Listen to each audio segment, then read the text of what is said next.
Assalamualaikum warahmatullahi wabarakatuh. Ya, kita lanjutkan pembelajarannya, yaitu tentang gelombang. Nah, kali ini kita gelombangnya adalah gelombang stasioner. Gelombang stasioner itu apa? Kita akan bahas ya. Kita akan bahas apa sih gelombang stasioner, terus dibagi menjadi berapa, terus bagaimana bentuk gelombangnya.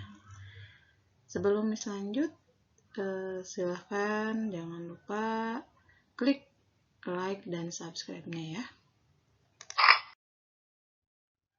Nah, gelombang stasioner. Apa itu gelombang stasioner?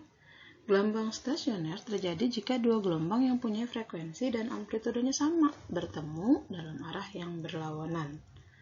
Gelombang stasioner memiliki ciri-ciri yaitu terdiri atas simpul dan perut. Apa itu simpul? Simpul yaitu tempat kedudukan titik yang mempunyai amplitudo minimal atau 0. Sedangkan perut yaitu tempat kedudukan di titik-titik yang mempunyai amplitudo maksimum pada gelombang tersebut.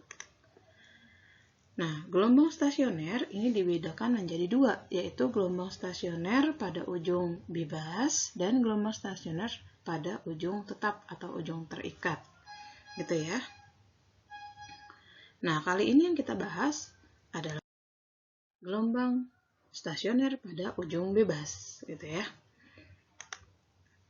Nah, jika ada gelombang datang ini dari A menuju B, ya, dengan persamaannya adalah Y datang sama dengan A sin omega T minus KX. Kenapa minus? Karena dia datangnya dari kiri ke kanan, gitu. Kemudian, setelah sampai di B, dia akan memantul. Nah, bentuk pantulannya akan seperti ini. Ya. Bentuk pantulannya akan seperti ini. Bagaimana bentuk persamaannya? Y pantul sama dengan A sin omega T plus KX. Kenapa plus? Karena asalnya dari kanan kemudian ke kiri, gitu ya. Dia dari kanan, nih, dari kanan kemudian baru ke kiri. Makanya di sini tandanya plus. Gitu. Nah, ketika mereka menyatu, maka akan terjadi yang namanya superposisi. Superposisi itu apa? Superposisi itu adalah perpaduan dua gelombang.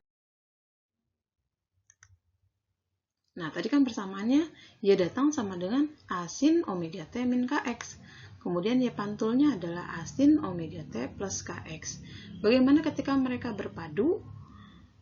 Nah, nanti akan menjadi suatu persamaan yang baru, yaitu Y di C sama dengan Y datang tambah Y pantul. Nah, tadi kan Y datangnya tadi A sin omega T min KX, maka kita masukkan A sin omega T min KX, kemudian ditambah dengan A sin omega T plus KX. Maka ini kalau kita buat persamaannya, sama-sama mengandung variabel A-nya kita keluarkan, maka tinggal sisanya adalah sin omega T min KX ditambah dengan sin omega T plus KX, gitu ya. Kemudian, dengan menggunakan aturan dari trigonometri bahwa sin alfa ditambah sin beta sama dengan 2 sin alfa plus beta dibagi 2 cos alfa min beta dibagi 2, gitu. Maka persamaan ini, persamaan yang A sin omega T min KX plus sin omega T plus KX akan menjadi, nah seperti ini. Seperti ini. Akan menjadi, ini kita masukkan 2-nya, ini menjadi angka 2 di depan, dikali A berarti 2A sin setengah. Kenapa sin setengah? Karena sin per 2 itu kan sama aja dengan setengah. Sin omega T min KX ditambah omega T plus KX cos setengah omega T min KX minus omega T plus KX, gitu ya. Nah, kemudian akan menjadi 2A sin omega T cos KX. Kenapa begitu?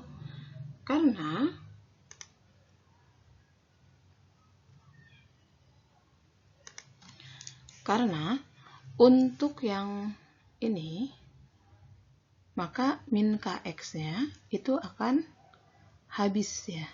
Dia habis dengan si KX-nya. Min KX ketemu plus KX habis. Omega T tambah omega T, 2 omega T. kemudian dikali setengah, maka jadi sin omega T. Terus yang ini, omega T min Kx min omega T plus Kx. Maka ada yang hilang. Siapa?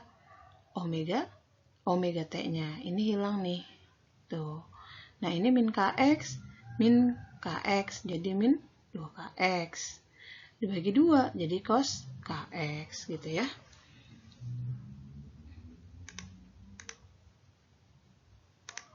Atau persamaan ini bisa kita tulis menjadi 2A cos Kx sin omega T. Kx-nya kita kedepankan ya. Kita kedepankan si Kx-nya ini kita jadi di depan sini ya. Jadi 2A cos Kx sin omega T gitu. Dengan AP-nya atau A superposisinya atau A pada titik P itu sama aja dengan 2A cos Kx. Ini si AP-nya nih. Ini adalah si AP-nya nih. 2A cos Kx ini merupakan AP-nya. Nah, ini merupakan YC sama dengan 2A cos Kx sin omega T. Ini merupakan persamaan dari ujung bebas ya. Diingat kalau dia bebas berarti omega T-nya ini fungsinya sebagai sinus. Gitu ya. Nah, sekarang kita masuk ke gambar gelombangnya. Gambar gelombang ujung bebas itu seperti apa? Iya, ini. Tadi kalau dia datangnya itu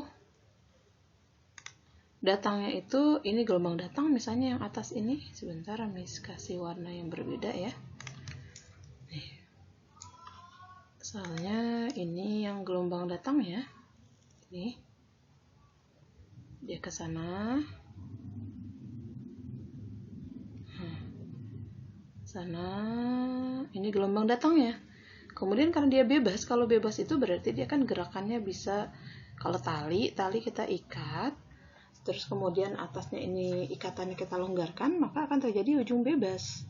Artinya ketika talinya ini kita usik, maka dia akan bergerak bebas. Nah, ketika dia diusik itu, maka akan terjadi pemantulannya. Pemantulannya ini yang bawah. Ini. Ya.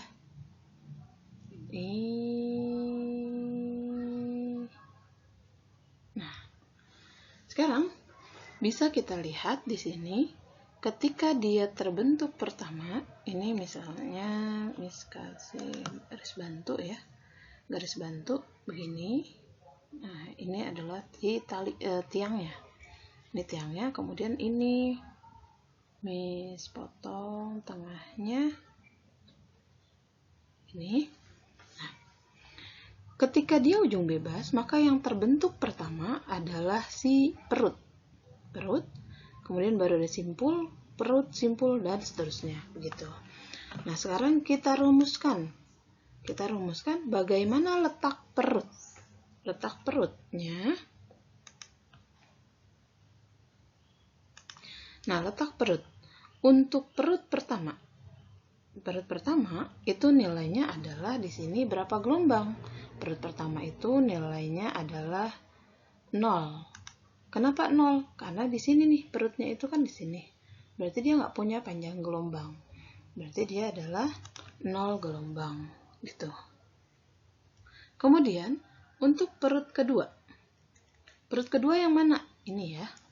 Perut kedua itu kalau kita baca, sebentar Miss cari warna yang enak. Perut kedua, ini perut ke-1, ini perut kedua. Nah, perut kedua ini berapa gelombang? Silakan kalian lihat mau garis yang merah atau garis yang biru, pilih salah satu ya. Nah, kalau misalnya Miss gunakan garis yang merah ini, berarti perut kedua ini berapa gelombang? Iya, betul. Perut kedua itu adalah setengah gelombang. Kenapa? Karena ini 1/4, ini 1/4. Jadinya setengah gelombang. Maka kita tulis di sini. Perut kedua itu setengah gelombang. Sekarang bagaimana untuk perut ketiga? perut ketiga, berarti perut ketiga itu adalah yang berikutnya.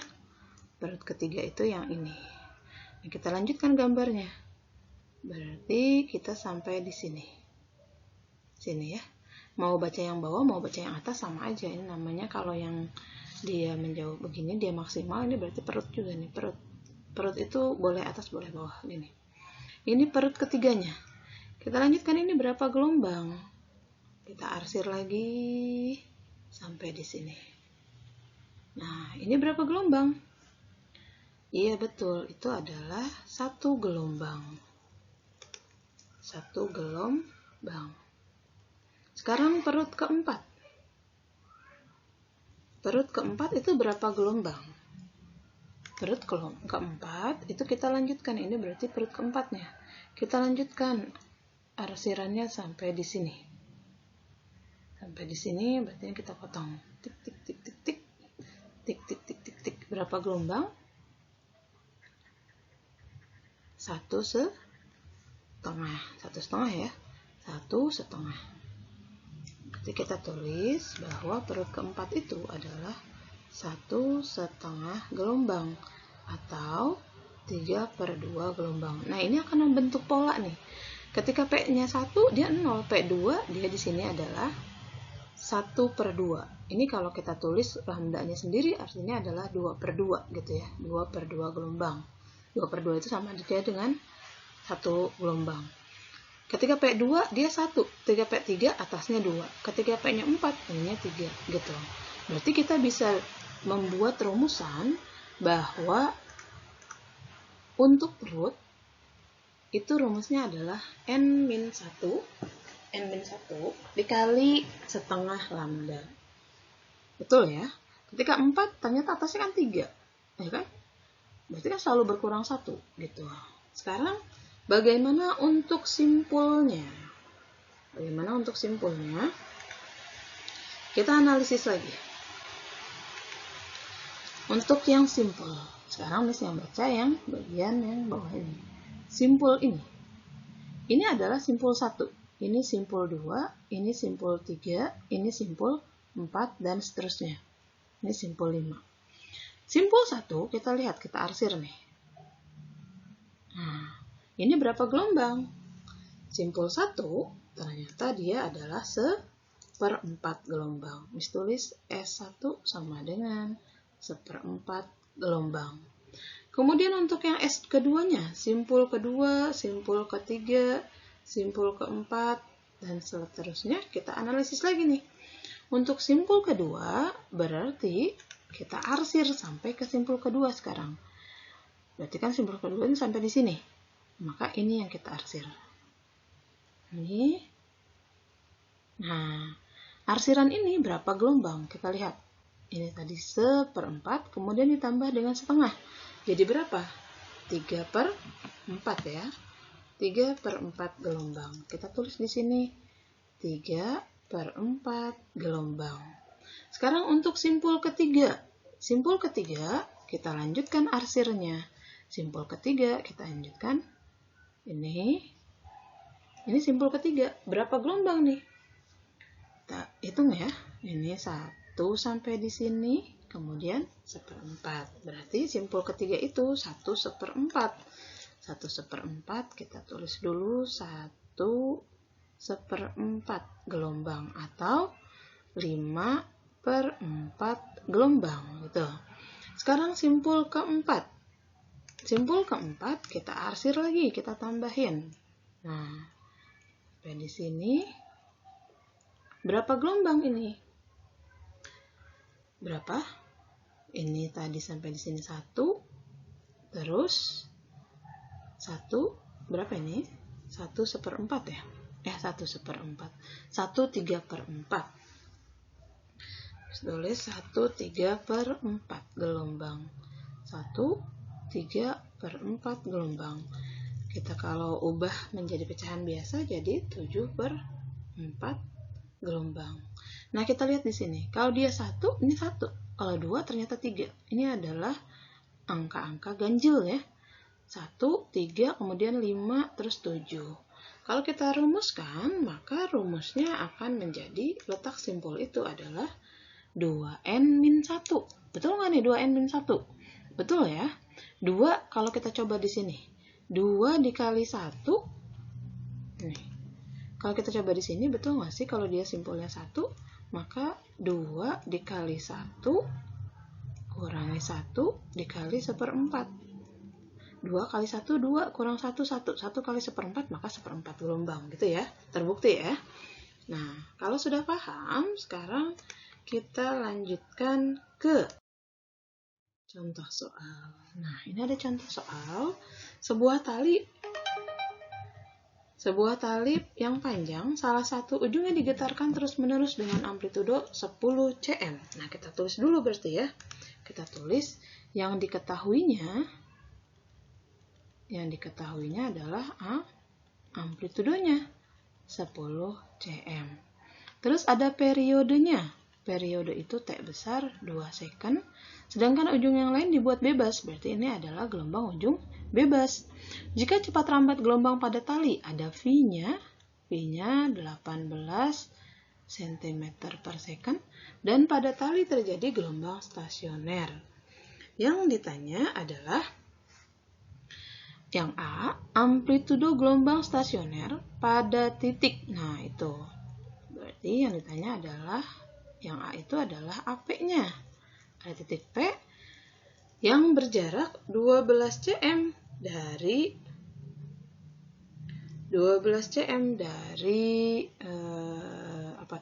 ujung bebas. Ini berapa gitu, dengan X-nya adalah 12 cm. Tuh. Kemudian yang B-nya. Yang B-nya letak simpul kedua. Berarti simpul kedua dan perut ketiga. Ini ya. Nah, sekarang kita cari dulu lambdanya. Kita cari lambdanya dari hubungan ini nih. Kita jawab di sini. Jawab. Ingat ya, bahwa V sama dengan lambda dibagi T. Maka lambda sama dengan V dikali T. V kali T. Besarnya berapa? Berarti 18 cm per second kita kali dengan 2 second. Maka hasilnya adalah 36 cm. Kemudian kalau kita sudah tahu lambdanya, kita butuh K-nya. K sama dengan 2V per lambda.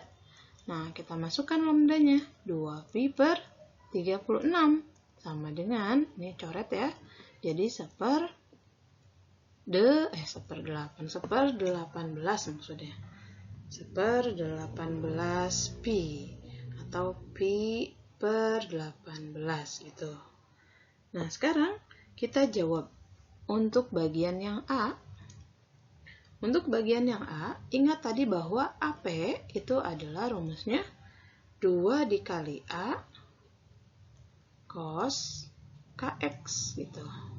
Nah, sekarang kita masukkan angkanya. 2 dikali A-nya 10 cos K-nya kita masukkan tadi adalah pi per 18, X-nya kita masukkan 12 gitu ya. 2 dikali 10 adalah 20. Cos berapa ini? 12 sama 18 kita sederhanakan. Jadi berapa? Sama-sama dibagi 6, yaitu 2/3 pi. Nah, sekarang 20 cos 2/3 kali 180 derajat. Maka hasilnya adalah 20. Jadi cos berapa itu? 180 dibagi 3, 6 kali 2. Cos 120 ya. Cos 120 derajat. Berapa tuh? 20 dikali cos 120 ada di kuadran 2, berarti dia nilainya minus. Minus setengah. Jadi hasilnya adalah min 10 cm. Tuh.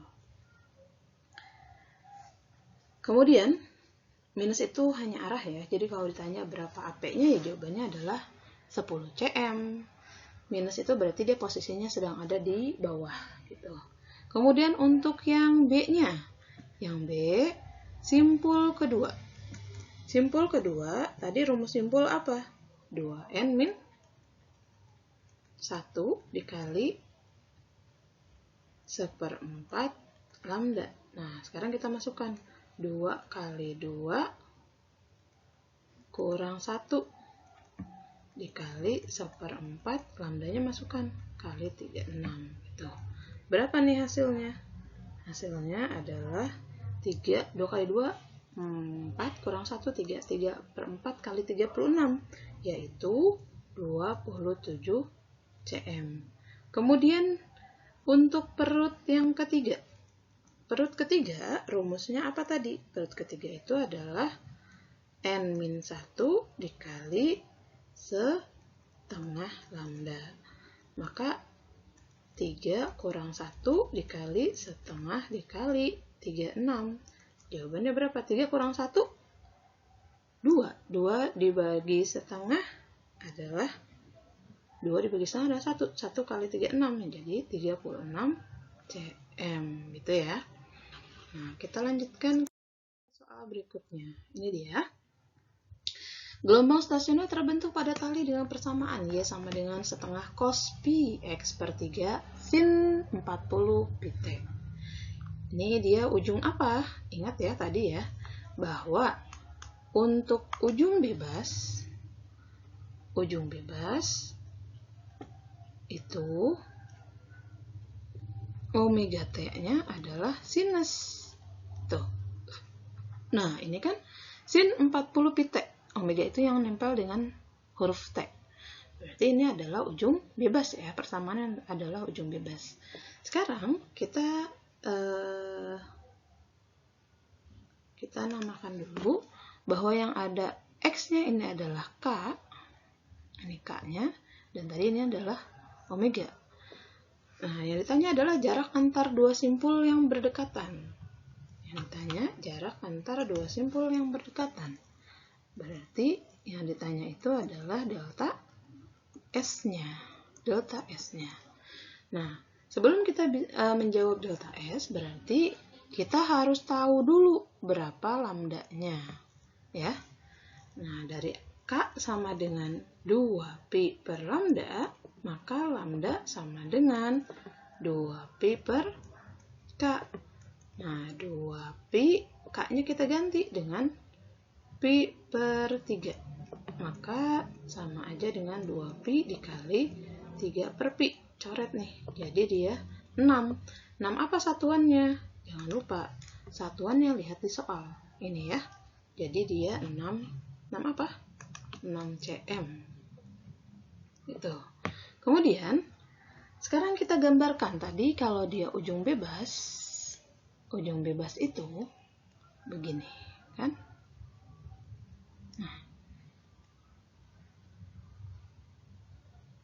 Nah, simpul ke simpul, ya kan? Simpul yang berdekat itu sama aja dengan simpul ke simpul. Ini adalah simpul 1, ini adalah simpul 2. Nah, dari simpul 1 ke simpul 2, nah ini berapa gelombang? Iya, betul. Jadi, delta S itu sama dengan setengah gelombang. Tuh ya. Nah, tadi kan kita udah dapet tuh. Lambdanya tadi adalah 6. Jadi, setengah dari 6 adalah 3 cm. Itu ya. Jadi, jawabannya yang A. Gitu. Miss, boleh nggak sih, Miss, kalau misalnya kita simpul 2 ke simpul 3? Boleh. Yang nggak boleh itu dari simpul 1 ke simpul 3. Dia melewati simpul 2. Itu nggak boleh. Karena di sini yang diminta adalah jarak antara dua simpul yang berdekatan. Ini pertanyaannya. Tolong diperhatikan. Ya. Jadi, untuk soal ini jawabannya adalah 3 cm. Gitu. Ya, demikian penjelasan Miss tentang ujung bebas. Silahkan dicatat di buku tulis kalian.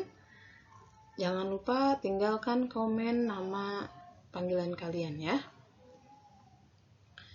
Komen dengan meninggalkan nama panggilan kalian. Miss akhiri, Assalamualaikum warahmatullahi wabarakatuh.